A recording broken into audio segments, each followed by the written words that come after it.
a dia da economia. Com Miriam Leitão.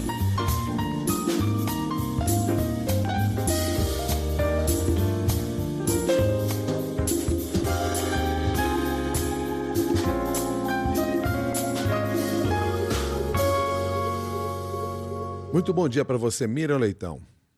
Bom dia, Milton. Bom dia, Cássia. Bom dia, ouvintes da Rádio CBN. Bom dia, Miriam. Miriam, ontem cedo, já nos primeiros momentos das falas do ministro Luiz Fux no STF, você, na cobertura que estava fazendo no jornal o Globo, chamava a atenção para alguns pontos que você identificava como contraditórios, uma falta de lógica na sua visão.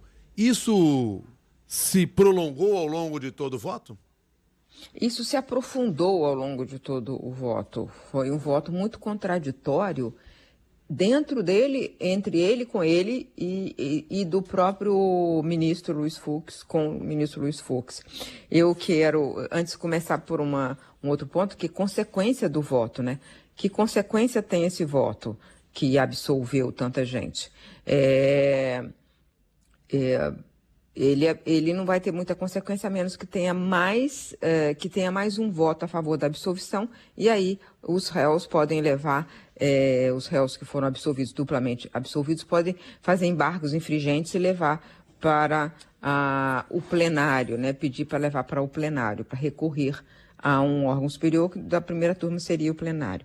Mas, como você estava perguntando sobre a contradição, é enorme contradição de você condenar, que foi o que ele fez, ele condenou o ajudante de ordens por abolição violenta do Estado Democrático de Direito, e não a pessoa a quem o ajudante de ordens ajuda cumprindo ordens. Então, quem deu as ordens é absolvido, quem cumpriu ordens, quem apenas cumpriu ordens, porque é o que faz o ajudante de ordens, esse foi condenado. A ideia de que o ajudante de ordens, ele se descolou completamente e fez tudo escondido de Bolsonaro, é uma coisa que fere a lógica, qualquer lógica mais elementar.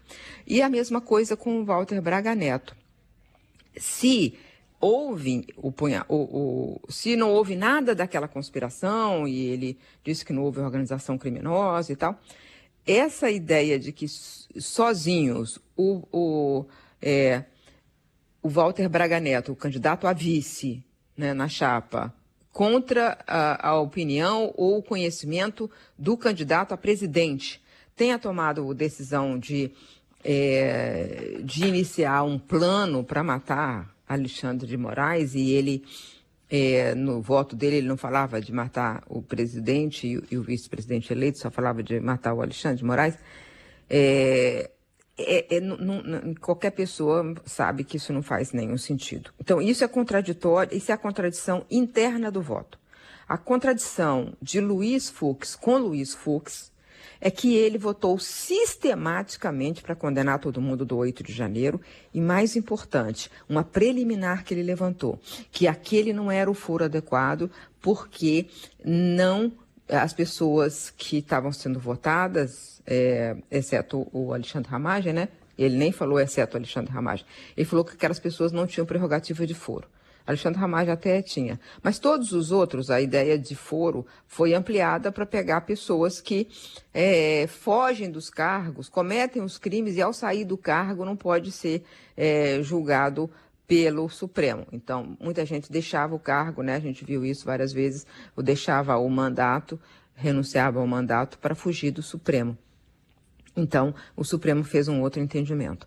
Mas ele não levantou essa questão em nenhum momento, ao julgar pessoas que jamais tiveram prerrogativa de foro, que foram as pessoas que quebraram a sede dos três poderes. E ele foi implacável. Ontem a Ana Carolina Diniz, que trabalha comigo, leu alguns dos votos, e tinha um que falava, olha, ele tem filhos, e os filhos estão muito tristes, o advogado argumentou isso. Disse assim, então que ele diga aos filhos que o que ele fez não se faz, porque... e aí começou a dar lição de moral no réu. E ontem ele passou a mão na cabeça dos réus e disse que aquele não era o local, que o Supremo é totalmente incompetente. Não é nem incompetência relativa, é totalmente incompetente. Fica o mistério.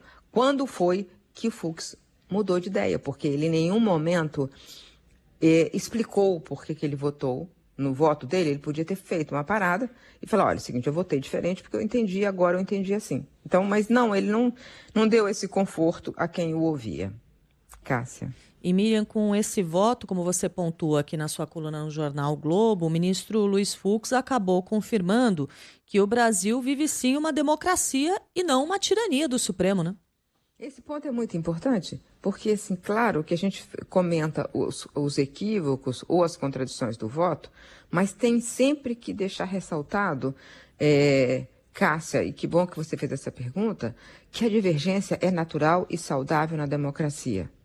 Então, é natural que eles divirjam entre si, e isso só confirma o que você falou, quer dizer, confirma que o Supremo está sendo acusado de ser um tirano, comandado por Alexandre de Moraes, que é um tirano em si, e então, portanto, o que se viu ontem foi o Alexandre de Moraes em silêncio, ouvindo um voto absolutamente exagerado, porque o tempo que ele tomou é 3 vezes maior do que o tempo do relator.